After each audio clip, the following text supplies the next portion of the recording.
Okay, gang. Well, this is our fifth week we're entering into for our course over the summer, and we are moving to a different type of approach in our class. We're going to be digging for the next 2 weeks into biblical theology. So I realize some of you have probably studied that and you know what that is, and some of you may not have had a class or understand what biblical theology is. So I wanted to give you a little bit of a background and explain it a little bit because it'll be important to understand for the next 2 weeks. So biblical theology comes at the idea of how we understand the Bible based on an ongoing revelation.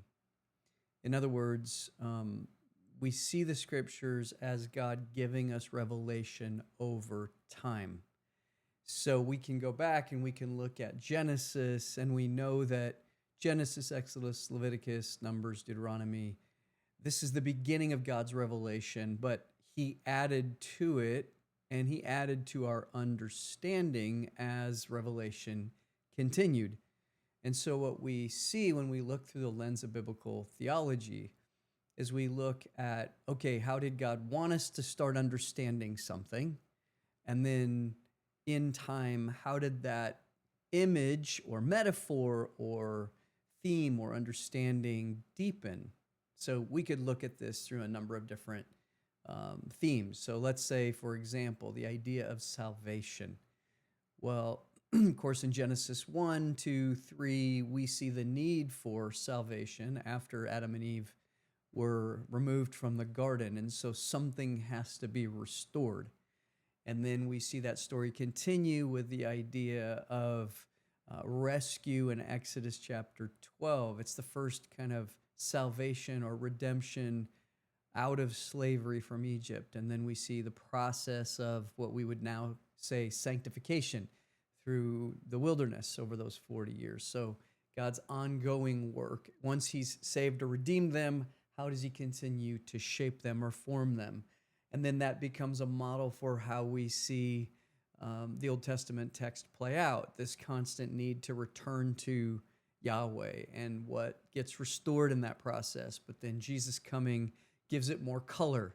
So a lot of the ways that we think about biblical theology, if we were to look at the Old Testament versus the New Testament, it would be like the Old Testament creates the black and white imagery, the New Testament brings the color. So we can look at that from, again, we looked at it here through the salvation, or we could look at it through the understanding of Messiah, or we could look at it through the development of priesthood.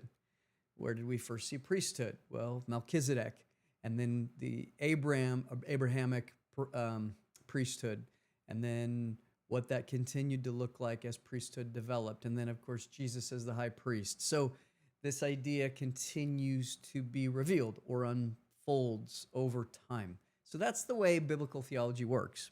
So what does it have to do with us? So what I want us to do over the next 2 weeks is I want us to look at leadership this way. How does leadership become revealed, or how is it revealed to us through the text over time? What does leadership look like in the beginning? Where were the needs for it as it first surfaced?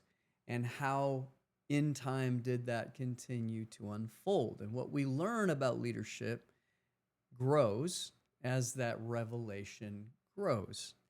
So we're going to see that begin with the idea of calling, God calling certain individuals to come and help his people.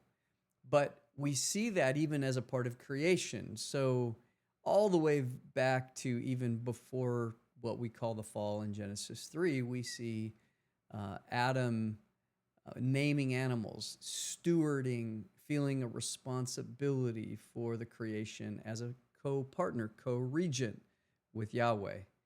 And so you can look at leadership all the way back to creation. You can see calling as an integral part of what starts happening with Abraham, Moses, and others. But we also start seeing the distortion of leadership through sin and control and violence and pride. And we see warnings about those things, right? We see warnings when The people wanted a king, and God's concern. What was Yahweh's concern with having a king? Well, he knew human hearts and he knew the temptations that we would face as leaders.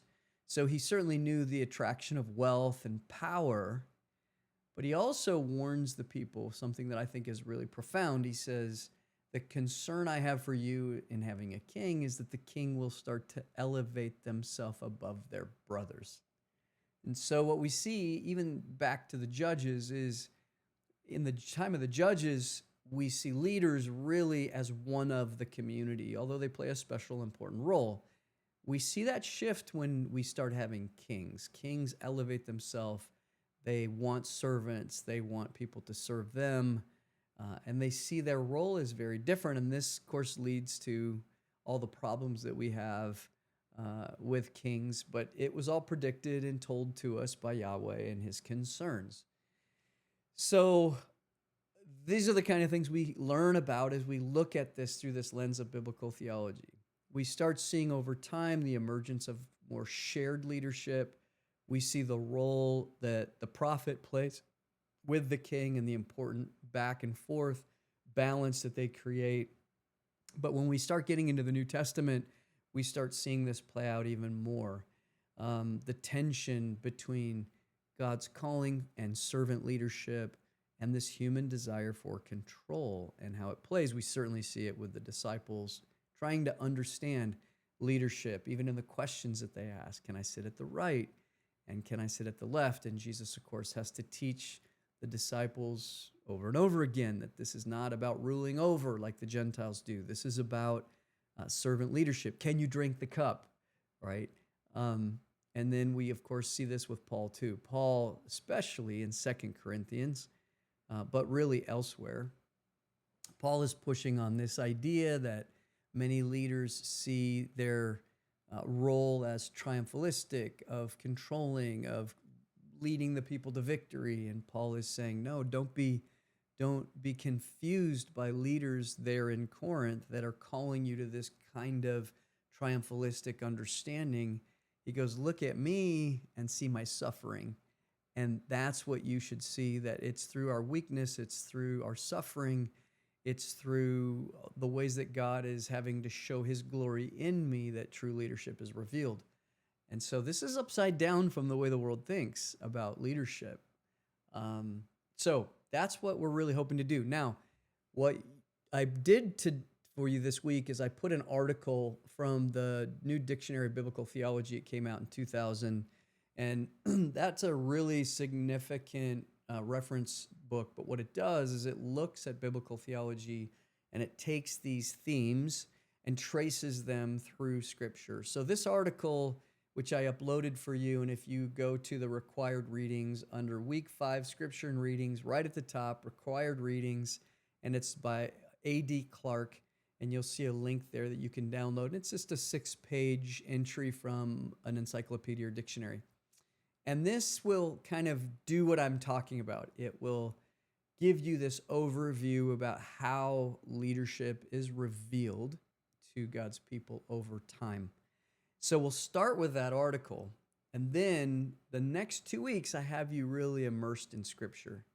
And what I want you to do is I want you to read these scriptures, these texts, and I want you to see how this unfolds, right? So you'll spend a lot of time in the Old Testament this week, and you'll spend more time in the New Testament next week, but that's the questions that I really want you to be asking yourself.